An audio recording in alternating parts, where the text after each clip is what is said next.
Salut à tous. Aujourd'hui, on plonge au cœur d'un sujet essentiel, la couche réseau sur Android. C'est un peu le système nerveux de n'importe quelle application connectée, hein. C'est vraiment la brique qui lui permet de parler avec le monde extérieur. On va donc décortiquer ensemble comment la construire pour qu'elle soit à la fois robuste et bien sûr moderne. Alors, voilà notre plan de vol. D'abord, on va poser les bases, comprendre pourquoi cette couche est si importante. Ensuite, on va jeter un œil à la boîte à outils en mettant face à face les deux géants du moment, Retrofit et Ktor. Et pour finir, ce qui est peut-être le plus crucial, on verra comment assembler tout ça proprement dans une architecture solide. Allez, c'est parti ? Commençons par la base. À quoi ça sert concrètement une couche réseau ? C'est assez simple en fait. C'est le pont entre notre application et le monde extérieur. C'est le canal par lequel vont passer toutes les données qui ne sont pas directement sur le téléphone. Et pour bien piger le truc, il y a une analogie que je trouve vraiment géniale, celle du restaurant. Imaginez que le view model, c'est le client. Le repository, c'est le serveur qui prend la commande.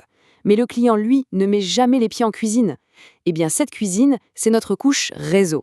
C'est là que toute la magie opère. On transforme un simple appel de fonction en une requête HTTP. Et on transforme la réponse un peu brute du serveur en objet Kotlin, bien propre, bien utilisable. Ok, maintenant qu'on a compris le rôle de la cuisine, il est temps de choisir le matériel. En développement Android, il y a plusieurs bibliothèques pour construire cette fameuse couche réseau. Faisons un petit tour d'horizon des options les plus connues. Ce tableau nous montre bien les différentes philosophies.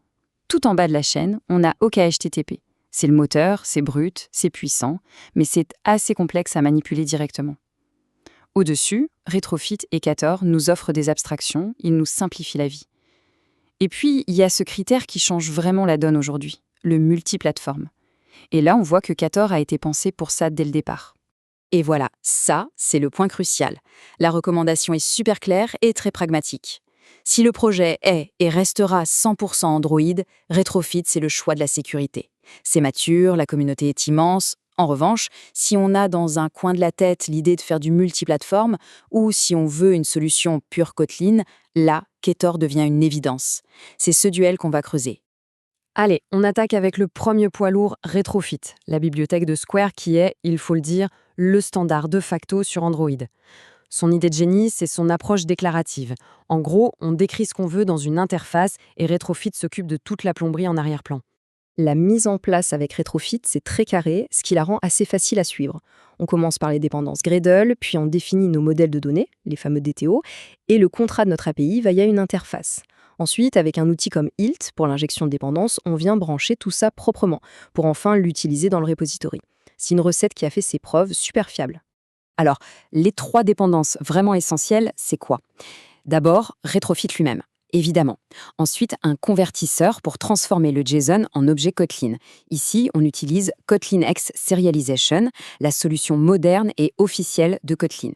Et enfin, un intercepteur de logs. Et celui-là, franchement, c'est votre meilleur ami pendant le développement pour voir exactement ce qui se passe sur le réseau. Et voilà la fameuse magie de Retrofit.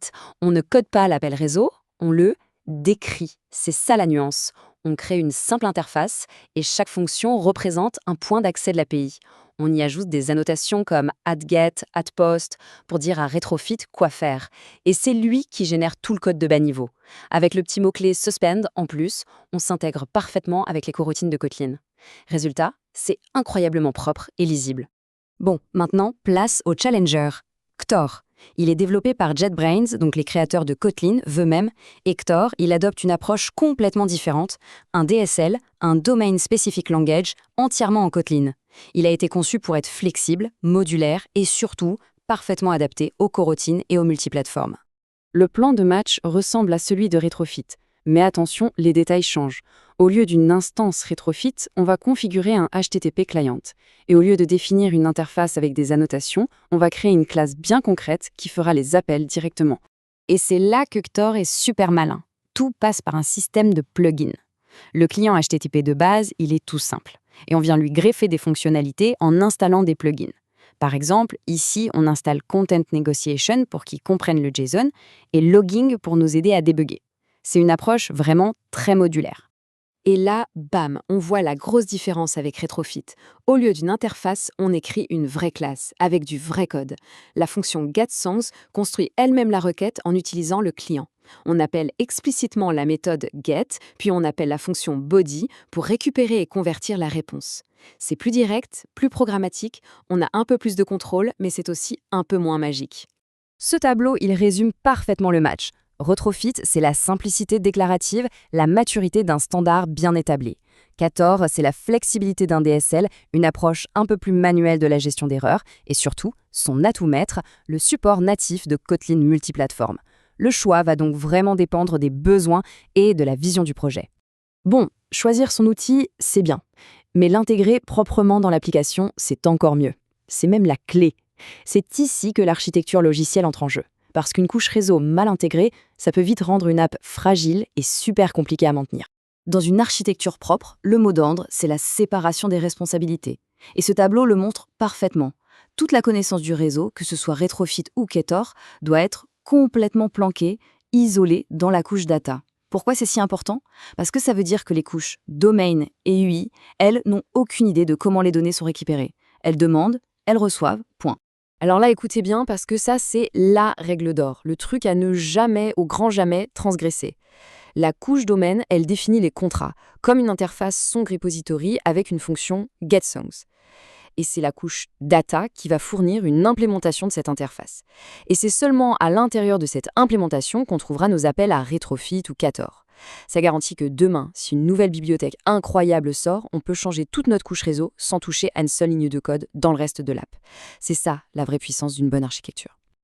Allez, pour finir cette partie, quelques conseils en rafale, des trucs de base mais ultra importants. Toujours utiliser HTTPS, c'est non négociable pour la sécurité. Lancez les appels réseau sur dispatchers.io pour ne jamais, mais alors jamais bloquer l'interface utilisateur. Bien envelopper chaque appel dans une gestion d'erreurs solide. Utiliser une seule instance du client HTTP pour toute l'application, un singleton, c'est une question de performance.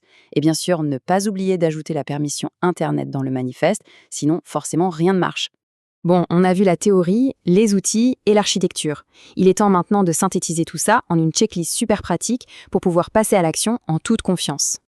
Et voilà, la feuille de route complète pour ne rien oublier. On part des dépendances, on n'oublie pas la permission, on définit nos modèles de données et notre service, on branche le tout proprement avec Hilt dans le repository, et on pense aux petits détails comme les timeouts et les logs.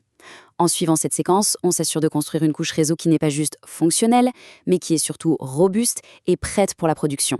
On termine avec cette question qui est au cœur des débats actuels. D'un côté, Retrofit a la force du présent, de l'écosystème, de la maturité. De l'autre, Cator a clairement la promesse de l'avenir avec Kotlin multiplateforme. Le paysage bouge très vite et le choix qu'on fait aujourd'hui pourrait bien dessiner les standards de demain. Le débat est ouvert et ça va être passionnant à suivre.